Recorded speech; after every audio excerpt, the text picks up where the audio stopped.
ஆரி media நண்பர்களுக்கு வணக்கம். இன்று நாம் பாலகுமாரன் அவர்கள் எழுதிய உடையார் நாவலின் 135ஆம் பகுதியை காண்போம். பாகம் 3, பகுதி 135. அது செங்காவி. இந்த செங்காவியோடு மஞ்சள் கலந்தால் இரத்த சிவப்பு வரும். இந்த மஞ்சளோடு வெள்ளை நிறம் கலந்தால் நல்ல சிகப்பு கிடைக்கும். இந்த சிகப்பில் கருநீலம் சேர் கருப்பு பளபளப்பாய் கிடைக்கும். இது மஞ்சள், இது பச்சை, இது மண்ணிறம், இது அரக்கி தேய்த்தால் பொன்னிறம். இந்த வர்ணங்கள் நன்கு சுவற்றில் பதியும்படியாய் ஒட்ட ஈரம் வேண்டும். நல்ல வெள்ளையை சுவர் முழுவதும் பூசி அந்த வெள்ளைக்கு மேல் கோந்து தடவி அந்த மருந்து ஈரம் காயும் முன்பு மடமடவென்று வரைந்து வர்ணம் தீட்டிவிட்டால் வர்ணம் அழியாது, மங்காது. சீராளனின் அம்மா சொன்னாள். சீராளனின் 2 சகோதரிகளும் ஒரு தம்பியும் இந்த பாடத்தை கவனமாக கேட்டுக்கொண்டிருந்தார்கள்.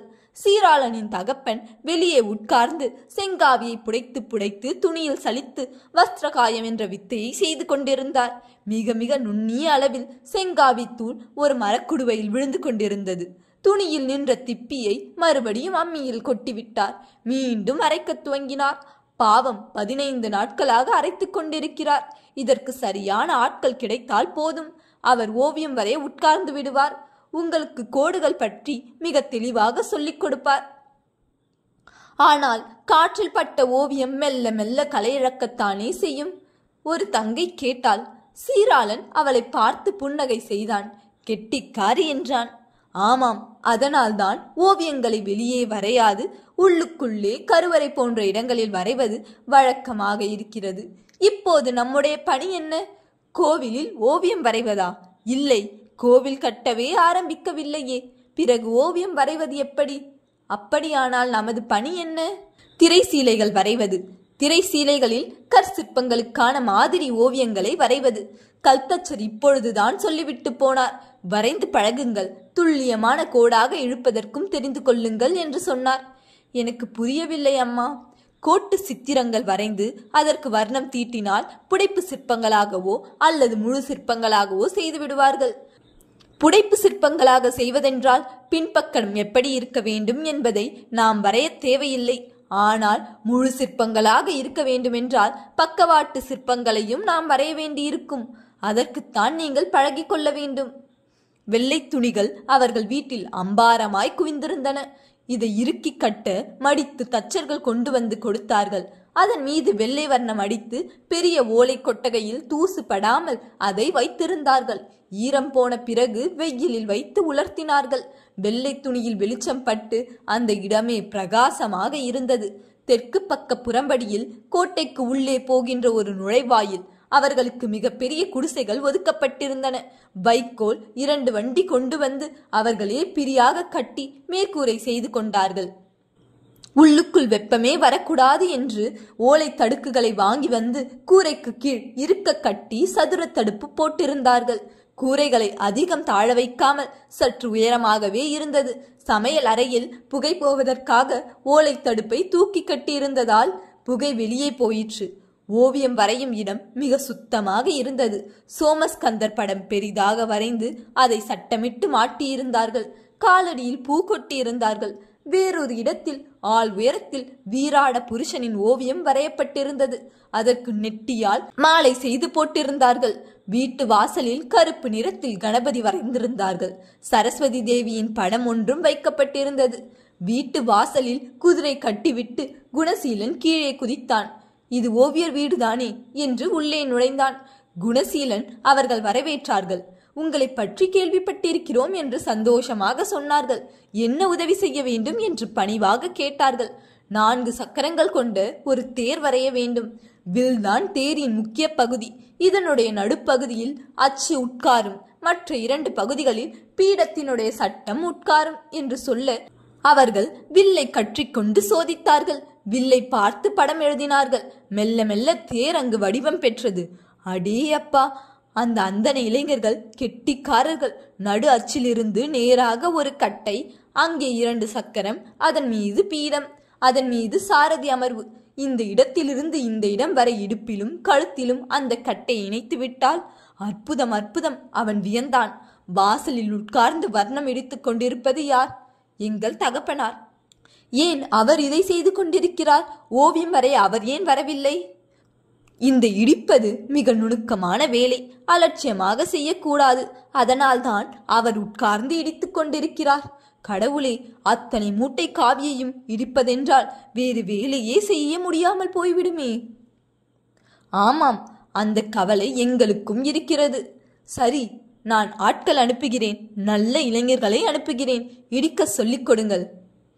அவன் வணங்கி திரைசீலையை வாங்கிக் கொண்டு வெளியேறினான். வெளியேற 3 நாழிகையில் அந்த வீட்டு வாசலில் 4 இளைஞர்கள் வந்து நின்றார்கள். அவர்களில் 2 பேர் பாண்டிய வீரர்கள். ஒருவன் கங்க தேசத்தை சேர்ந்தவன், மற்றொருவன் நுளாம்பாடி என்ற இடத்தை சேர்ந்தவன். அந்த வீரர்கள் ஓவியரின் காலில் விழுந்து வணங்கினார்கள். தங்கள் குலங்களையும் முன்னோர் செய்த தொழில்களையும் சொன்னார்கள். சீராளனும் அவன் தந்தையும் அவர்களுக்கு வர்ணங்கள் இடிக்க சொல்லிக் கொடுத்தார்கள். 16வது பாரவண்டி தஞ்சை எல்லையை தொட்டது. 17வது பாரவண்டியில் 30 அடி நீளமுள்ள பெருங்கல் ஒன்று வெளியே கிடத்தப்பட்டு வருவதாக சொன்னார்கள். சக்கரம் உடைந்து போனதை வருத்தத்தோடு தெரிவித்தார்கள். எப்பொழுது வந்து சேரும் என்று தெரியவில்லை என்று கவலைப்பட்டார்கள். பெருந்தச்சரும் கவலையானார். குணசீலன் வில்வண்டியை தயார் செய்தான். 2 உயரமான பெண் குதிரைகளை கொண்டு வந்து வண்டியின் முன்பு கட்டினான். குதிரைகளை மெல்ல நடத்தி அழைத்து போனான். வண்டியின் சப்தத்திற்கு அவை பழக்கப்பட வேண்டும் என்று அவைகளை விரட்டாது நடத்தி கொண்டு போனான். பிறகு 2 இளைஞர்களை வண்டியின் மீது நிற்க வைத்து அந்த கணத்தோடு வண்டியை இழுக்க வைத்தான். பிறகு குதிரை ஓட்டியின் ஆசனத்தில் அவன் அமர்ந்து வண்டிக்குள் 3 பேரை ஏற்றி மெல்ல குதிரையை தட்டி கொடுத்து ஓட்டினான். புல்வெளியில் குதிரை வேகமாக ஓடியது. அற்புதமாய் மேலேறிற்று. மெல்ல குதிரைகளை திருப்பினான். குதிரைகள் திரும்பின. புல்சரிவில் வண்டி சுகமாக போக வீரர்கள் உற்சாகமாக கத்தினார்கள். குதிரைகள் மிரண்டன. கூச்சலிட வேண்டாம் என்று அவன் கட்டளையிட்டான். ஆனாலும் வீரர்கள் அவ்வப்போது சந்தோஷத்தில் இனம் புரியாத கூச்சல்கள் செய்து கொண்டுதான் வந்தார்கள். பெருந்தச்சர் வீட்டு வாசலில் வண்டியை நிறுத்தினான். பெருந்தச்சர் வண்டியை பரிசோதித்தார். தான் ஓட்ட விரும்பினார். இல்லை, இன்னும் வண்டியை பற்றி திடம் எனக்கு ஏற்படவில்லை. நீங்கள் முக்கியமானவர். நீங்கள் இப்பொழுது பயணம் செய்ய வேண்டாம். வேறு யாரையேனும் அனுப்புங்கள் என்று சொல்ல மரத்தச்சர்கள் இப்பொழுது வண்டியில் ஏறிக்கொண்டார்கள். இன்னும் 5 மரத்தச்சர்கள் குதிரையில் ஏறி வண்டியின் அச்சையே கவனித்துக் கொண்டு வந்தார்கள். குதிரையை நிறுத்தி சக்கரங்களுக்கும் வில்லின் நுனிகளுக்கும் மசக்கி எண்ணெய் விட்டார்கள். வண்டியின் தட்டையான பீடத்தை பிடித்துக் கொள்வதற்காக மூங்கில்களை நட்டு குறுக்காகவும் கட்டினார்கள். இப்பொழுது ஒரு கூண்டு போல அந்த பீடம் இருந்தது. உள்ளே போய் நின்று கொண்டார்கள். ஒரு புலிக்கொடியை கொண்டு வந்து 4 கம்புகளில் எது உயரமானதோ அதில் ஒரு மரத்தச்சன் இருக்க கட்டினான். வண்டி நன்றாக ஓடிற்று. ஒரு குலுக்கல் இல்லை, ஒரு ஆட்டமும் இல்லை, தூக்கி தூக்கி போடுதல் இல்லை. எல்லாவற்றையும் வில் தாங்கிக் கொண்டது. மக்கள் அந்த விசித்திரமான தேரை பார்த்தார்கள். என்னமோ மிதந்து வருவது போல் இருக்கிறதே என்று வியந்தார்கள். இளவரசர் முன்னே அந்த வண்டி ஓட்டி காண்பிக்கப்பட்டது. இளவரசர் அந்த தேரை தான் ஓட்ட விரும்பினார். ஆனால் அவரையும் குணசீலன் பணிவாக மறுத்தான். அருண்மொழிப்பட்டன் குதிரையில் உள்ளே வர இளவரசரும் அருண்மொழிப்பட்டனும் அருகே போய் அந்த தேரை பல்வேறு விதமாக பரிசோதித்தார்கள். இளவரசர் தானே ஓட்டக்கூடாது, நான் ஓட்டலாம் அல்லவா என்று அருண்மொழிப்பட்டன் வண்டியில் தாவி ஏறிக்கொண்டான். அப்படியானால் உங்கள் குதிரை மீது ஏறி நான் வரட்டுமா? குணசீலன் அனுமதி கேட்டான். அருண்மொழிப்பட்டன் தலையசைத்து சரி என்று சொன்னான். இளவரசர் தன் குதிரையில் தாவி ஏறிக்கொள்ள அவரை சுற்றி மெய்க்காவல் வீரர்கள் விரைவாக குதிரைகளில் அமர வண்டி அரண்மனை விட்டு வெளியே போயிற்று. உள்ளாலை வழியாக துரித கதியில் ஓடிற்று. அருண்மொழிப்பட்டன் மிக சரியாக அமர்ந்து குதிரைகளையும் சக்கரத்தையும் கவனித்து சரியானபடி வண்டியை திருப்பினான். குணசீலன் குதூகலம் அடைந்தான். மிக நன்றாக ஓட்டுகிறீர்கள், ஆனால் விரைவாக ஓட்டுகிற போது இந்த தேர் என்ன கதியாகும் என்று தெரியவில்லை. எனவே புறம்படியிலிருந்து சற்று விரைவாக ஓடத் துவங்கிவிடலாம் என்று சப்தமாக பேசினான். அருண்மொழிப்பட்டன் சரி, அப்படியே செய்கிறேன் என்றான். மெய்க்காவல் வீரர்கள் குணசீலனை வியப்போடு பார்த்து கொண்டு வந்தார்கள். தஞ்சையிலிருந்து வடக்கு நோக்கி போகும் பாதையில் அந்த தேர் ஓடியது. சொடுக்கி சொடுக்கி குதிரைகளை அருண்மொழிப்பட்டன் விரட்ட அற்புதமாக அமைந்த மண் சாலையில் பொறி பறக்க தேர் அற்புதமாக ஓடிற்று. குதிரைகளை சட்டென்று நிறுத்தி பாதைகளில் இருந்து இறக்கி புல்வெளிகளிலும் ஓட்டி பல்வேறு விதமாக அருண்மொழிப்பட்டன் ஓட்ட இளவரசர் ராஜேந்திரர் மிக பெரிய கூச்சலோடு வண்டியை பின்தொடர்ந்து வந்தார். வண்டி ஒரு மாந்தோப்பின் நடுவே நிறுத்தப்பட்டது. வீரர்கள் கீழே இறங்கி வந்தார்கள். அமர்ந்திருந்த அருண்மொழிப்பட்டனுக்கு கை கொடுத்து கீழிறக்கினார்கள். இந்த குலுக்கல் வேறு விதமாக இருக்கிறது. இதனால் உடம்பில் ஒரு புதுவிதமான அசைவு ஏற்படுகிறது. வயிறு குழைகிறது. குதிரைகளை வைத்து ஓட்டுகிற போதே சுகமாக இருக்கிறது. அருகிலுள்ள கிராமத்திற்கு ஒரு மெய்க்காவல் படை வீரர் போய் கிராமத்து மக்களிடம் விஷயம் தெரிவிக்க அந்த மக்கள் குடிநீர் பானைகளோடும் பனை வெள்ளங்களோடும் பட்சணங்களோடும் அந்த மாந்தோப்பு நோக்கி ஓடி வந்தார்கள். எல்லாருக்குமே ஏதோ ஒரு உணவு தேவைப்பட்டது. நல்ல வேளையாக பனை வெல்லம் ஒரு குடுவையில் தரப்பட இளவரசர் எடுத்து வீரர்களுக்கும் அருண்மொழிப்பட்டனுக்கும் வழங்கினார். குணசீலன் கையில் 2 கருப்பட்டி கொடுத்து தானும் ஒன்றை வாயில் போட்டுக் கொண்டார். மக்கள் இன்னும் எடுத்துக்கொள்ளுமாறு வற்புறுத்த அமைதியாக இருக்கும்படி சைகை செய்தார். மக்கள் விலகி நின்றார்கள். இதில் என்ன குறை தெரிகிறது என்று குணசீலனை வினவ, நான் நினைத்த அளவுக்கு வில் வளையவில்லை. இன்னும் நன்றாக வில் வளைய வேண்டும். இன்னும் மெல்லியதாக உறுதியானதாக இருக்க வேண்டும்.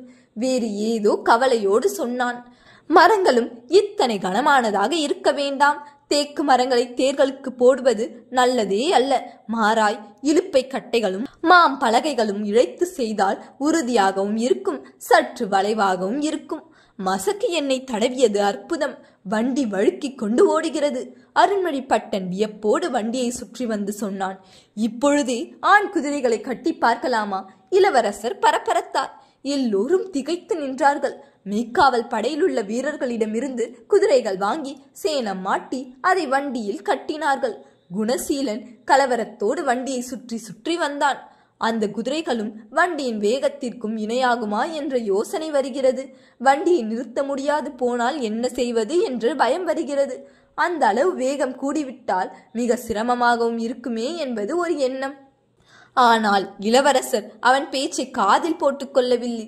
பெட்டை குதிரைகளுக்கு சேணங்கள் மாற்றப்பட்டன. இளவரசர் இப்பொழுது வண்டியில் உட்கார்ந்து கொள்ள அருண்மொழிப்பட்டன், சற்று யோசியுங்கள்.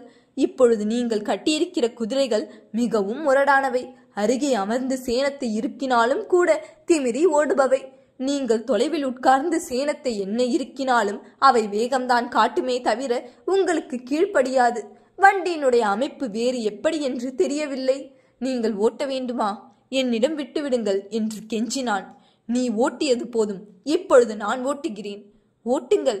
பெண் குதிரையை விட்டு விட்டீர்களே, குதிரைகள் இடம் மாற்றி விட்டீர்களே, அதுதான் கவலையாக இருக்கிறது. களைத்த குதிரைகளையும் மறுபடியும் வண்டியில் போட்டு நான் விரட்டினால் ஓடவா செய்யும்? ஆண் குதிரைகளும் வெகு தூரம் ஓடி வந்திருக்கின்றன. அதனால் முரட்டுத்தனம் காட்டாது. நான் ஓட்டுகிறேன். அவர் உட்கார்ந்து கொண்டார். வண்டி மாந்தோப்பை சுற்றி வெளியே போயிற்று. மக்கள் ஆரவாரம் செய்தார்கள். என் குதிரைக்கு இடது கண் அவ்வளவாக தெரியாது. அந்த மெய்க்காவல் படைவீரன் கொஞ்சம் தாழ்ந்த குரலில் குணசீலனிடம் பேசினான். நாசமாக போயிற்று. குதிரையை வண்டியில் பூட்டும் வரை என்ன பிடுங்கிக் கொண்டிருந்தாய்? சரக்கென்று குணசீலன் சீறினான். மெய்க்காவல் படைவீரர்கள் துணுக்குற்றார்கள். ஒரு பாண்டிய அடிமை வீரன் இவ்வளவு வேகமாக பேசலாமா என்பது போல் ஒருவரையொருவர் பார்த்து கொண்டார்கள். குணசீலன் அருண்மொழிப்பட்டன் குதிரையில் ஏறி இளவரசருக்கு அருகே செலுத்தினான். ஒரு குதிரைக்கு இடது கண் தெரியாது என்று மெய்க்காவல் படைவீரன் சொல்கிறான். இருக்கட்டுமே, குதிரைகள் நேராகத்தானே போக வேண்டும். ஒரு கண்ணால் அந்த குதிரையை பார்த்து கொண்டு கழுத்து திருப்புவதை நானும் பார்த்து விட்டேன். அதை அனுசரித்துதான் நானும் வண்டி ஓட்டுகிறேன். இளவரசர் பதில் சொன்னார். கவலைப்படாதே குணசீலா, 8 வயதிலிருந்து நான் குதிரை ஏற்றம் செய்கிறவன், தேரோட்டுகிறவன். ஆற்றை ஒட்டியபடி போகும் பாதையில் வேகமாக போயிற்று. குதிரை சண்டித்தனம் செய்வதால் எருக்கஞ்செடிகளை ஒடித்து கொண்டு நகர்ந்தது. அருண்மொழிப்பட்டன் வேகம் வேண்டாம், வேகம் வேண்டாம் என்று கத்திக்கொண்டு இளவரசரை கடந்து போக முயற்சித்தான். ஆனால் இளவரசர் அருண்மொழிப்பட்டன் தன்னை விட தாண்டி வேகமாக போகக்கூடாது என்பதில் மும்முரமாக இருந்து குதிரைகளை வேகமாக ஓட்டினார். மெய்க்காவல் படை வீரர்கள் அந்த தேரை துரத்தி கொண்டு ஓடினார்கள். பெட்டை குதிரைகள் ஓட மறுத்தன. அந்த தேர் வெகு தூரம் போயிற்று. அருண்மொழிப்பட்டன் குதிரையை அடித்து விரட்டினான். இது தன்னுடைய குதிரை அல்ல, இளவரசர் ராஜேந்திரருடைய குதிரை என்பது தெரிந்தது. இளவரசர் குதிரை அவனுக்கு சரியாக கட்டுப்படவில்லை. இளவரசர் இல்லை என்று தெரிந்ததால் முன்னும் பின்னும் அலைந்து மரங்களில் உரசி நிற்க முயன்றது. குதிரையை அடித்தால்தான் சரியாக ஓடும் என்பதால் குதிரையை நன்றாக விளாசினான். தனியே பார்த்து கொண்டிருந்த குணசீலனை, போ, இளவரசரை தொடர்ந்து போ, என் குதிரை உனக்கு கட்டுப்படும் என்று சொன்னான். குணசீலன் தன் குதிரையை வேகமாக துரத்த இளவரசர் குதிரைகள் வெகு தூரம் போய்விட்டன. தருமனுக்கு 96 ஆடுகள் வழங்கப்பட்டிருந்தன. அந்த ஆட்டிலிருந்து கிடைக்கும் பாலை கடைந்து நெய் எடுத்து அந்த நெய்யில் விளக்கேற்ற வேண்டும் என்று சொல்லப்பட்டிருந்தது. ஒரு நாளைக்கு ஆழாக்கு நெய் தர வேண்டும் என்று விதிக்கப்பட்டிருந்தது. ஆழாக்கு நெய் தருவது ஒன்றும் சிரமமல்ல. ஆடுகள் இனவிருத்தி செய்தால் அதிலிருந்து கிடைக்கும் பாலும் நெய்யும் கறியும் அவன் குடும்பத்திற்கு போதுமானவை. ஆனால் ஆடுகள் நன்றாக மேய்ந்தால்தான் இனவிருத்தி செய்யும். அவன் ஆடுகளை புல்வெளியிலிருந்து பாதைக்கு ஏற்றி பாதையிலிருந்து அடுத்த புல்வெளிக்கு போக முயற்சித்த போது பெரிய சத்தம் கேட்டது. 2 குதிரைகள் தேர்கட்டி மிக வேகமாக வந்தன. என்ன செய்வது என்று தெரியாமல் தருமன் திகைத்தான். குதிரைகள் ஆட்டு மந்தையை நோக்கி வர ஒருவர் எழுந்து நின்று உரக்க கத்தினார். ஆட்டு மந்தைகளை அவன் பிரிக்க முயற்சித்தான். ஆனாலும் 3 ஆடுகள் இப்படியும் அப்படியும் அலைந்தன. குதிரை வண்டி வேகமாக ஓடி அந்த ஆடுகளை தூக்கி அடித்து துவைத்து ஓடிற்று. அப்படி ஓடுகிற பொழுது அந்த வண்டி எகிரி எகிரி அலைந்தது. வலப்பக்கமுள்ள ஒரு மண் வீட்டின் மீது இடித்து பிறகு இடப்பக்கம் திரும்பி முழு வேகத்தில் அங்குள்ள செடிகளுக்குள் போய் சிக்கி வேகமாக அடிபட்டு பள்ளத்தில் விழுந்து வேகமாக எகிரி தடீர் என்று வலப்பக்க ஏற்கால் உடைய தேரில் உள்ளவர் எகிரி போய் ஆற்றுக்குள் தலைக்குப்புற விழுந்தார். தருமன் பதறினார். 10 கோல் தூரத்தில் நடந்த இந்த விபத்து குணசீலன் கண்களுக்கு தெளிவாக தெரிந்தது. மழை பெய்திருப்பதால் ஆற்றில் தண்ணீர் வேகமாக போய்கொண்டிருந்தது. குணசீலன் குதிரையை சட்டென்று இழுத்து நிறுத்தி தரையில் குதித்து ஆற்றின் கரைக்கு ஓடினான். நீரில் விழுந்த இளவரசர் தலை நிமிர்த்தி கரை நோக்கி கை போட்டு வருவதை பார்த்து சட்டென்று தன் இடுப்பு வேட்டியை அவிழ்த்து ஆற்றுக்குள் இறங்கி அவர் மீது ஒரு நுனியை போட்டான். அவர் நுனியை இறுக பற்றி கொள்ள வேகமாக கரைக்கு இழுத்தான். ஆறு பெரிய அகலமில்லை. அதனால் எளிதில் இருவரும் கரை சேர்ந்தார்கள். இளவரசர் கரையேறினார். தடுமாறி நின்றார். மெல்ல அமர்ந்தார். மல்லாக்க சாய்ந்து 2 கால்களையும் அகட்டி, இளவரசி, இங்கே ஏதேனும் காயம் பட்டிருக்கிறதா? கவலையோடு குணசீலன் கேட்டான். எதுவும் இல்லை, ஒரு சின்ன அதிர்ச்சி, அவ்வளவுதான். பாதைகளையும் சரி செய்து இப்படிப்பட்ட வண்டிகளையும் நாம் சரி செய்து விட்டால் சேர தேசத்திற்கு முன்னும் பின்னும் போய் வருவது எளிதாகும். குறிப்பாய் பெண்கள் அதிகம் பயணப்பட முடியும். குழுக்களே இல்லை. குறிப்பாய் மாட்டு வண்டிகளுக்கு இப்படிப்பட்ட வில் பொருந்துவது மிக பெரிய உதவியை நீ செய்திருக்கிறாய் குணசீலா. உன் அறிவும் ஆர்வமும் என்னை பரவசப்பட வைக்கின்றன. நீ தவறிப்போய் பாண்டிய தேசத்தில் பிறந்து விட்டாய். சோழ தேசத்தில் பிறந்திருக்க வேண்டியவன் நீ. அப்படி இருப்பின் சேனாதிபதியாகி இருப்பாய். இல்லை ஐயா, நான் பாண்டிய தேசத்துக்காரன்தான். அந்த தேசத்தின் வளத்துக்காகத்தான் நாங்கள் வாழ்ந்து கொண்டிருக்கிறேன். எங்கள் பெண்டுகளும் இம்மாதிரி மிருதுவான வண்டியில் பயணம் செய்ய வேண்டும். நடந்து நடந்தே கால் எலும்புகள் தேய்ந்த அந்த பெண்டுகளுக்கு இந்த சுகம் வர வேண்டும் என்பதுதான் என் ஆசை. செய்யலாம், நிச்சயம் செய்வோம். இளவரசர் அந்த தோளில் கை ஊன்றி எழுந்து நின்றார். அருண்மொழிப்பட்டன் அருகே வந்து குதிரையில் இருந்து கீழே குதித்தான். மெய்க்காவல் வீரர்கள் கீழிறங்கினார்கள். என்ன ஆயிற்று? விழுந்து விட்டாரா? நல்ல வேளை, ஆற்றில் விழுந்து விட்டார். அருண்மொழிப்பட்டன் இந்த மாதிரி வில் வைத்த தேர்கள் இன்னும் 1000 செய்துவிட வேண்டும் என்று எனக்கு தோன்றுகிறது. எதற்கு இளவரசே? அருண்மொழிப்பட்டன் தள்ளாடி நடப்பவரை பார்த்து கேட்டான். அவர் திரும்பி குணசீலனை பார்த்தார். சற்று விலகியிரும் குணசீலரே என்று கட்டளையிட்டார். குணசீலன் சரக்கென்று எழுந்து விலகி போனான். அருண்மொழி குணசீலனுக்கு கிடைத்த மரியாதையை மனதில் குறித்து கொண்டான். அருண்மொழி ஒரு தேரில் 3 வீரர்கள், ஒரு சாரதி. 3 பேரும் விற்களோடு தங்களை சுற்றி அம்புகள் நிறைந்த பைகளோடு பயணப்பட்டு படையெடுத்தால் ஒரு நாள் பயணத்தில் திருவொற்றியூர் போய்விடலாம். திருவொற்றியூரிலிருந்து இன்னும் 4 நாள் பயணம். கங்க தேசத்திலிருந்து 4 அல்லது 5 நாட்கள் பயணம். மேலை சாளுக்கியரை துவம்சம் செய்து விடலாம். இளவரசே, எதற்கு இன்னும் போர் பற்றியே சிந்திக்கிறீர்கள்? ஏன், போர் நின்றுவிட்டது என்று நினைக்கிறாயா? இல்லை அருண்மொழி, முன்னிலும் உக்கிரமான ஒரு போர் நடக்கும் என்று எனக்கு தோன்றுகிறது. எதனால் அப்படி நினைக்கிறீர்கள்? திருவொற்றியூரில் போய் வா என்று விடை கொடுத்த போர் வீரர்கள் குறைந்தபட்சம் 2 வருடத்தில் மற்றவர்களை தயார் செய்து படையெடுப்புக்கு வழிவகுத்து நம்மை நோக்கி நிச்சயம் வரத்தான் செய்வார்கள். 2 வருடத்திற்குள் 1000 தேர் செய்துவிட முடியாதா? இளவரசர் கை ஊன்றி எழுந்திருந்தார். அருண்மொழிப்பட்டன் அவரை தூக்கி நிறுத்தினான். செய்துவிட முடியும். அவருக்கு உறுதி சொன்னான். பிரம்மராயரிடம் சொல், நமக்கு இப்படிப்பட்ட தேர்கள் தேவைப்படும்.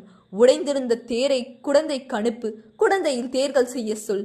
அந்த தேர்களை நாம் திருமுனைப்பாடி நாட்டிற்கும் தொண்டை நாட்டிற்கும் அனுப்பி அங்கும் செய்ய சொல்லலாம். இங்கு விட நல்ல மரங்கள் கீழே சாளுக்கியத்தில் அதிகம், அங்கும் செய்ய சொல்லலாம். அந்த தேர்கள் பரவலாக பல இடங்களில் செய்யப்பட வேண்டும். இடையராது மரத்தச்சர்கள் பல்வேறு ஊர்களில் இப்படிப்பட்ட தேர்களை செய்து கொண்டே இருக்க வேண்டும். இளவரசே, இங்கு கோயில் பணிகள் அதிகம் இருக்கும்போது இந்த பணிகள் அதிகம் அல்லவா? உனக்கு புரியவில்லையா அருண்மொழி? வெறும் கோயில் பணிகள் மட்டும் செய்து கொண்டிருந்தால் போதாது. நம் எல்லைகளை பலப்படுத்த வேண்டுமெனில் இம்மாதிரியான வேகமாக செல்லும் வாகனங்கள் தேவை. அருண்மொழி, இன்னொன்றும் சொல்கிறேன். குணசீலனை பத்திரமாக பார்த்துக்கொள். நமது மெய்க்காவல் படை வீரர்களே அவன் மீது பொறாமைப்பட ஆரம்பித்து விடுவார்கள். அவன் வராது போல வந்த மாணிக்கம். அவனுக்கு இன்னும் சிறப்பான பதவி கொடு. அவனை சோழ தேசத்தவன் என்று அறிவித்து விடு. அவன் ஏற்க மாட்டானே இளவரசே. அவன் என்ன ஏற்பது? அவன் சோழ தேசத்தவன். இன்னும் நுணுக்கமாக சொல்ல வேண்டுமென்றால் அவனுக்கு சோழ தேசத்து பெண்ணை மணமுடித்து இங்கேயே கட்டிப்போடு. அவன் என்ன கேட்டாலும் கொடு. உங்களால் நடக்க முடியுமா? முடியும். ஆனால் இடுப்பில் ஒரு வலி இருக்கிறது. நான் நேரே அரண்மனைக்கு போகிறேன். என்னை தொடர வேண்டாம். குணசீலனோடு கோயில் பக்கம் போய்விடு. மெய்க்காவல் வீரர்கள் குதிரையில் ஏறிக்கொள்ள இளவரசர் தன் குதிரையில் நிதானமாக ஏறி அமர்ந்து கொண்டார். அவருக்கு இடுப்பு வலி அதிகமாக இருந்தது. குதிரையை சொடுக்கினார். அவர் குதிரை நிதானமாக அவரை சுமந்து கொண்டு தஞ்சை அரண்மனை நோக்கி போயிற்று. தளிச்சேரி பெண்டிற்கான குடியிருப்பின் தென் திசையில் வீடுகள் எழுப்பினார்கள். சுவர் எழுப்பி தரை செய்து விடுங்கள், கூரை போட வேண்டாம் என்று கற்றளி சிற்பிக்கு தகவல் வந்தது. ஏன், வெட்ட வெளியை பார்த்து கொண்டு நாங்கள் படுத்து கிடக்க வேண்டுமென்று சக்கரவர்த்தியின் ஆணையா? தளிச்சேரி பெண்டுகள் சீறினார்கள். எல்லாவற்றிற்கும் கேலியாகவும் குதர்க்கமாகவும் பேசுவதை நீங்கள் நிறுத்திக் கொள்வது உங்களுக்கு நல்லது. உங்களுக்காக கூரை வீட்டை விட தட்டோடு வைத்து தளமாக செய்வோமே என்ற யோசனை இருக்கிறது. தட்டோடுகள் தயாராகி கொண்டிருக்கின்றன. அது மட்டுமல்லாது அந்த தட்டோடுகளின் மீது வேய்வதற்கு வேறு வடிவமான ஒரு கூரையும் தயார் செய்து கொண்டிருக்கிறார்கள். பரிசார்த்தமாக இங்கே செய்து பார்ப்பார்கள். அடிச்சக்கை, ஒருவேளை இடிந்து விழுந்தால் தளிச்சேரி பெண்டுகளோடு முடியட்டும். அரசரோ அமைச்சரோ உபசேனாதிபதிகளோ இதில் பாதிக்கப்படாமல் இருப்பது நல்லது என்று நினைக்கிறீர்கள். நான் சொல்வதை சொல்லிவிட்டேன். வாயை கொடுத்து மாட்டிக்கொள்வேன் என்பது உன்னுடைய தலையெழுத்து என்றால் அதை தடுக்க யாரால் முடியும்? பேச பேச உங்களுடைய புத்தியின் கோணல் எல்லோருக்கும் தெரிய வருகிறது. உங்களுடைய ஆட்டம் பாட்டத்திற்கு அப்பால் நீங்கள் கேவலமானவர்கள் என்பதை நீங்களாகவே வெளியே சொல்லிக் கொள்ள வேண்டாம். ஒரு சிற்பி உரத்த குரலில் கண்டிக்க, இன்னொருத்தி வாய் திறக்க ஆதிச்சன் வீணை வாசிப்பவன் மெல்ல அடக்கினான். போதும், அவர் நன்மைக்காக செய்கிறார் என்பதை புரிந்து கொள்ளுங்கள். எங்கேனும் ஒரு இடத்தில் பரிசார்த்தமாக பார்க்கத்தானே வேண்டும். நன்றாக அமைந்துவிட்டால் நெஞ்சை நிமிர்த்தி கொண்டு எங்களுக்கு என்று தனியாக செய்து கொடுத்தார்கள் என்று ஊரெல்லாம் பெருமைப்படுவாய் அல்லவா? அதற்கும் தயாராயிரு என்று சொல்ல பெண்கள் அடங்கி போனார்கள். ஓடுகள் வந்து இறங்கி தளிச்சேரி பெண்டுகளும் மக்களும் ஆவலாக பார்த்தார்கள். குணசீலன் வந்து நின்றான். கட்டட சிற்பிகள் அவனை சுற்றி கொண்டார்கள்.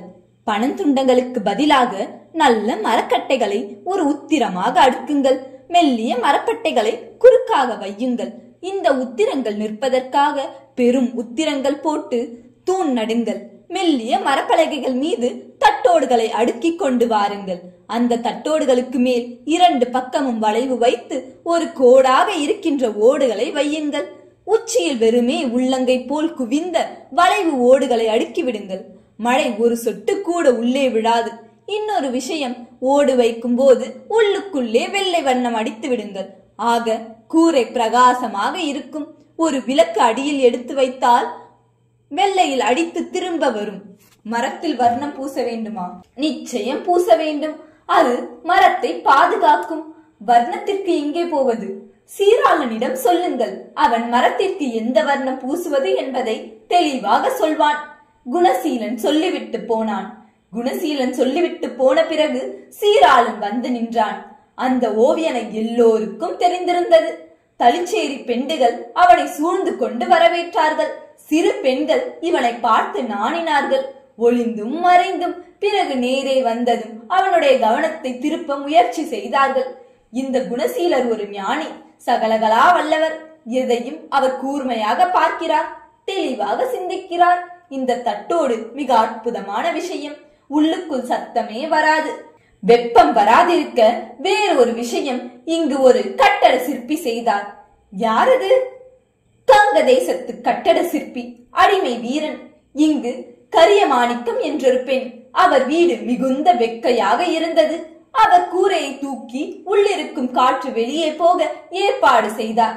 சீராளனுக்கு கரியமாணிக்கத்தின் வீடு காட்டப்பட்டது. எச்சக மண்டை கதவுகளை அகலத் திறந்து சீராளனை மரியாதையாக வரவேற்றார். எச்சக மண்டையின் பணிவு வித்தியாசமாக இருந்தது. மற்ற தேவரடியார்கள் உதடு கழித்தும் தோட்களை குலுக்கியும் குழைந்தும் தழைத்தும் பேச, இந்த பெண் சாதாரணமாக இருப்பதும் போர்த்தி கொண்டு நடப்பதும் ஆச்சரியமாக இருந்தது. தலிச்சேரி பெண்டிரில் அமைதியானவர்கள் உண்டு என்பதை அவன் புரிந்து கொண்டான். கூரையை தூக்கி இருப்பது பார்த்தான். இது தேவையில்லை. ஒருவேளை பலத்தோடு காற்றடித்தால் உள்ளுக்குள் தூறல்கள் வரக்கூடும். எதிரும் புதிருமாய் சுவர்கள் கூம்பாக எழுப்புகின்ற இடத்தில் வட்டமாக ஒரு துவாரம் செய்துவிட்டு அந்த துவாரத்திற்கு வெளிப்பக்கம் ஓடுகளை புதைத்து விட்டால் மழை நீர் உள்ளேயும் வராது, உட்கார்த்து வெளியேயும் போகும். அடியிலிருந்து காற்று வந்து வெப்பமாய் மேலே எழும்பி அந்த வெப்ப காற்று வெளியே போனால் குளிர்காற்று உள்ளுக்குள் வந்து கொண்டே இருக்கும் என்று சொல்ல, கட்டட சிற்பிகள் ஆமாம் ஆமாம் என்று தலையசைத்தார்கள். அந்த புது வீட்டின் கூரைக்கு அருகே கூம்பு வடிவமாக எழுந்திருக்கும் இடத்தில் 2 வட்டங்கள் பொருத்தப்பட்டன. உள்ளே ஏணி போட்டு எவரும் புகுந்து விடாதிருக்க என்று சொல்லி கம்பிகள் பொருத்தப்பட்டன. அதன் வழியாக வர வேண்டுமென்றால் கம்பிகளை அறுத்தால்தான் முடியும் என்று அந்த உறுதி சோதித்து காட்டப்பட்டது. 2 நாட்கள் கழித்து வர்ணங்கள் பூசிய உத்திர கட்டைகளை தலிச்சேரி வீட்டிற்கு கொண்டு வந்து இறக்கினார்கள். எல்லா உத்திர கட்டைகளுக்கும் பச்சை வர்ணம் அடித்திருந்தது. குறுக்கே போடப்பட்ட ஓடுகள் படிய வேண்டிய மெல்லிய மரப்பட்டைகளுக்கு வெள்ளை வர்ணம். அந்த கட்டைகளும் வெள்ளை வர்ணம் என்கிற போதே 2 ஒன்றோடு ஒன்று முயங்கி ஒரு விதமான பிரமையை ஏற்படுத்தின. கூரை இப்படித்தான் இருக்கும் என்று தரையில் தட்டோடுகளை பரப்பி அதன் மீது ஓடு வைத்து காண்பித்த போது பல பேர் ஆச்சரியப்பட்டார்கள். சோழ தேசத்தின் முகமே மாறிவிடும் போல் இருக்கிறது ஐயா. அரசர் கோயில் கட்டினாலும் கட்டினார், கோயில் எழும்புகிறதோ இல்லையோ, நம்முடைய வீடுகள் எல்லாம் அற்புதமாக மாறுகின்றன. இதில் ஒரு அற்புதமும் இல்லை. நம் வீடுகள் என்று சொல்லும் போது ஒரு அலட்சியமாக பணந்துண்டங்களும் வளைவு ஓடுகளும் என்று நம்மை நாமே இழிவுபடுத்திக் கொண்டு ஒரு பொந்துக்குள் வாழ்ந்து கொண்டிருந்தோம். இப்போது அந்த நிலைமை மாறிவிட்டது. நல்ல விஷயங்கள் கைக்கு அருகே இருக்கின்றன, பயன்படுத்திக் கொள்கிறோம், அவ்வளவுதான். சீராளன் சாதாரணமாக பதில் சொன்னான். ஆனால் நீங்கள் எல்லாம் இன்னும் ஓலை குடிசைகளுக்குள்ளே இருக்கிறீர்களே. வரும், மெல்ல கட்டிக்கொள்ளலாம். நீங்கள் கட்டிக்கொண்டு எங்களுக்கு கட்டினால் என்ன? ஒரு தலிச்சேரி இளம்பெண் சீராளனை பார்த்து கேட்டாள். இல்லை, உங்களுடைய வீடுகள் எல்லாம் பரிசார்த்தமானவை. நீங்கள் குதி குதி என்று வீட்டுக்குள் குதிப்பீர்கள். இப்படி குதிப்பவர்களுக்கு வீடு கட்டி கொடுத்து உங்கள் குதியலுக்கே இந்த வீடு தாங்குகிறது என்றால், எங்களை போன்று மிருதுவாய் பேசுகிறவர்களுக்கு வீடு எப்படி கட்டிக்கொள்ள வேண்டும் என்று தெல்ல தெளிவாக தெரிந்துவிடும். வாசல், திண்ணை, அந்த திண்ணைக்கு சிகப்பு நிறம், தூண்களுக்கு மெல்லிய வெள்ளை மணல் நிறம், கூடத்து தரைக்கு சிகப்பு நிறம், மற்ற அறைகளின் தரைக்கு மஞ்சள் நிறம், முற்றத்திற்கு மட்டும் கருங்கல் தளம். கூடம் கழுவிய தண்ணீர் சுவரின் அடிவழியே ஓடி வீட்டிற்கு பின்புறம் போய் விழ வேண்டும். கருங்கல் பலகைகள் அதிகம் கிடைக்கின்றன. சுவர் கட்டும் போதே இந்த கருங்கல் பலகைகளை பண்டங்களை வைக்கின்ற இடமாக, துணிகள் மடித்து வைக்கும் இடமாக செய்துவிடலாம். அவன் விதவிதமாய் குறிப்புகள் எடுத்துக்கொண்டு போனான். குணசீலனும் அவனும் 2 நாள் கழித்து ஒன்றாக வந்தார்கள். அந்த வீட்டை கட்டட சிற்பிகளோடு சுற்றி சுற்றி பார்வையிட்டார்கள். கட்டி முடித்த வீட்டின் திண்ணையில் உட்கார்ந்து பேசினார்கள். ஆண்களும் பெண்களும் அவர்கள் பேசுவதை வேடிக்கை பார்த்தார்கள். முற்றத்து சுவரிலும் முள்கம்பிகள் பதித்து விடலாம், பாதுகாப்பாக இருக்கும் அல்லவா என்று குணசீலன் சொல்ல அவனை சீராளன் பாராட்டினான். கூடத்தில் பிறை மாடம், வழிநடையில் ஒரு திண்ணை, கதவில் முக்கோணமாய் ஓட்டைகள், உள்புற கதவுக்கு இரும்பு நாதங்கி, சமையல் அறைக்கு புகை போக்கி, சமையல் அறைக்குள் ஒரு தாழ்ந்த ஜன்னல், தாழ்ந்த ஜன்னலுக்கப்பால் கொல்லைப்புறத்தில் அம்மியும் ஆட்டுக்கல்லும், அதற்கப்பால் குளியலறை, அதற்கப்பால் சிறு தோட்டம் என்று வகைப்படுத்தி கொடுத்தார்கள். கூடத்தில் உத்திரத்தில் ஊஞ்சல் மாட்டும் கொக்கிகள் பொருத்தினார்கள். 4 வீடுகள் ஒட்டு மொத்தமாய் தயாரானதும் இதுதான் கட்டுமான முறை என்று சிற்பிகளிடம் சொல்லிக்கொண்டு தளிச்சேரி பெண்டுகளிடம் விடுதலை பெற தளிச்சேரி பெண்டுகள் குணசீலரின் சீராளனின் கைகளை பற்றி கொண்டு கண்ணில் ஒற்றிக்கொண்டு அழுதார்கள். உங்களுக்காக ஒரு ஆட்டம் போடுகிறோம், வந்து பார்த்துவிட்டு போங்கள் என்று இடுப்பை கட்டிக்கொண்டு பேசினார்கள். இல்லை, வேலைகள் அதிகம் இருக்கின்றன, ஆடுங்கள், எல்லோரும் பார்த்து மகிழும்படி ஆடுங்கள், எந்த கவலையும் தீர்க்கும் வண்ணம் ஆடி பாடுங்கள். உங்களுடைய உற்சாகம்தான் இங்குள்ள வீரர்களை மிக பெரிய பணிக்கு ஆயத்தப்படுத்தும். உங்களை இந்த சிற்பிகளுக்காகவும் வீரர்களுக்காகவுமே தத்தம் செய்யுங்கள், அது போதும் என்று சொன்னார்கள். தளிச்சேரி பெண்டுகளுக்கு அந்த வார்த்தைகள் பிடித்திருந்தன. உபசேனாதிபதிகளும் கருமார்களும் நெசவாளர்களும் தையற்காரர்களும் தேவார பண் பாடுகிறவர்களும் அந்த வீடுகளை வந்து பார்த்துவிட்டு வியந்து விட்டு போனார்கள். தஞ்சை நகரம் முழுவதும் தளிச்சேரி பெண்களுக்கு உண்டான புதிய வீடுகள் பற்றி பாராட்டி பரபரப்பாக பேசப்பட்டன. தளிச்சேரி பெண்டுகள் மீது நீரு பூத்த நெருப்பாக பலருக்கு பொறாமை வந்தது. பொறந்தா ஆட்டக்காரியா பொறக்கணும், நானும் பொறந்திருக்கேனே நாய் ஜென்மம் என்று குலப்பெண்கள் அழுத்து கொண்டார்கள். வந்து பாருங்களடி இங்கே வாழ்க்கை கிழிந்து தொங்குவதை என்று தளிச்சேரி பெண்டுகள் பெரிதாக குலப்பெண்களிடம் அலட்டிக் கொண்டார்கள். ஆனால் முன்னெப்போதும் விட வாழ்க்கை ரம்மியமாய் மாறியிருக்கிறது என்பதை அவர்களுக்குள்ளாகவே பேசிக் கொண்டார்கள். அவ்வப்போது ஊர் நினைவு வந்து வாட்டுகிறது. ஒரு நடை ஊருக்கு போய்விட்டு வந்து விடலாம் என்று தோன்றுகிறது. நல்ல சாலைகள் போடுகிறார்களாமே. ஆமாம், நாற்புறங்களிலிருந்தும் தானியங்கள் வர வேண்டும் அல்லவா? அதனால் கெட்டியாக நார்த்தாமலையிலிருந்து தஞ்சைக்கு திருவல்லம் வழியாக சாலை போட்டது போல நாலாபுரமும் போடுகிறார்கள். ஒரு மாட்டு வண்டியில் ஏறினால் 2 நாளில் குழந்தை போய்விடலாம், 2 நாளில் திருவாரூர் போய்விடலாம். குதிரை ஏற தெரியுமா? தெரிந்திருப்பின் ஒரே நாள் பயணம். தேர் ஓட்டுவது கடினமா? இல்லவே இல்லை. நல்ல உயரமான பெட்டை குதிரைகள் சொன்னபடி கேட்கும். இப்பொழுது இன்னொன்று நடந்து கொண்டிருக்கிறதடி. 3 பேர்கள் அல்லது 4 பேர்கள் அமர்ந்து போகும் சிறு தேர்கள் செய்கிறார்களாம். 2 குதிரை பூட்டி இருக்கிறதாம். குழுக்களே இல்லையா? ஆற்று நீரில் பூக்கள் மிதந்து போகுமே, அந்த பூவில் அமர்ந்து போனால் என்ன குழுக்கள் இருக்கும்? அவ்வளவுதான் குழுக்கள். மரச்சக்கரங்கள் செய்ய இடைவிடாத தச்சர்கள் உழைத்துக் கொண்டிருக்கிறார்கள். ஓடுகளுக்கு அடியில் போடப்பட்டிருக்கிற கட்டைகள் எல்லாம் அந்த ஆரங்கள் செய்யும் போது கடித்தவை. ஆக ஒன்று கூட வீணாவதில்லை என்று சொல். வீணா? சக்கைகளை கூட எடுத்துக்கொண்டு போய் இருக்கிறார்கள். எதற்கு? சமையலுக்குத்தான். சுடுநீரில் சுக்கு தட்டி போட்டு குடிக்க கொடுத்தார்கள். பனை வெல்லமும் வந்துவிடும்.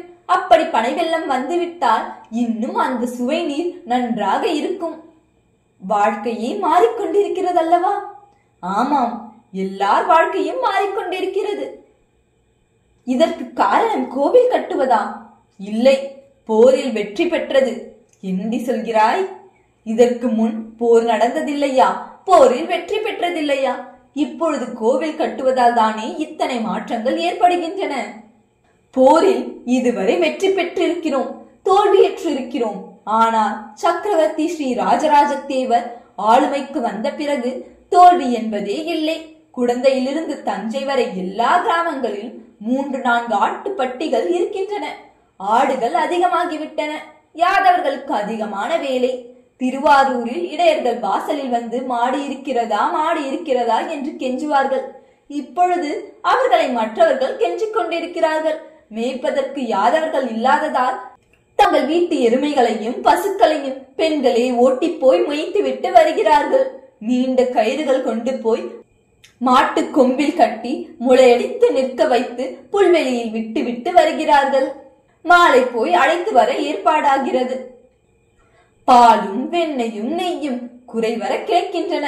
மறவர்கள் ஆட்டு மாமிசம் சாப்பிடாத நாளே இல்லை என்பது போல் ஆகிவிட்டது. ஆனாலும் இந்த மாற்றங்கள் ஏனோ வயிறை பிசைய வைக்கின்றன. மாற்றங்கள் வெகு வேகமாக நடைபெறுகின்றனவே என்ற ஒரு பயம் உருவாகிறது. என்னுடைய சொந்த ஊரான 1000 தளியில் மரங்கள் அதிகம் உண்டு. அந்த ஊர் சுற்று பள்ளமான ஊர். நல்ல மழை பெய்தால் நீர் தேங்கும். அப்படி தேங்கிய நீரை உறிஞ்சி மரங்கள் அகலமாய் உயரமாய் வளரும். எப்பொழுதுமே ஈரம் கலந்து மெத்தென்று கிராமம் முழுவதும் ஒரு குளுமை இருக்கும். நிழல் அதிகம் இருக்கும். விடியல் நேரம் கிழக்கு பக்கம் லேசாக வெளுக்க பச்சை நெடியும் வைக்கோல் நெடியும் மூக்கை துளைக்க நான் திண்ணையில் வந்து உட்கார்ந்து கொள்வேன். எத்தனை விதமான பட்சிகள், எவ்வளவு அழகான குரல்கள்! நன்கு வெளிச்சம் வரும் வரை அவை விதவிதமாய் பேசிக் கொண்டிருக்கும். எல்லார் வீட்டிலிருந்தும் கறவைகளை அவிழ்த்து விடுவார்கள். கறவைகள் நன்கு விடிந்த பிறகு வேகமாக தெருக்களில் நடந்து புல்வெளி நோக்கி போகும். நாங்கள் எல்லோரும் போய் பசுக்கள் போன பிறகு அந்த இடத்தை விழுந்து வணங்குவோம். அதற்குள் பசுவிலிருந்து கறந்த பால் காய்ச்சப்பட்டிருக்கும். அதனுடன் தேன் சேர்த்து ஒரு சொம்பு முழுவதும் பருகுவோம். பிறகு காய்கறிகளை பச்சையாக தின்போம்.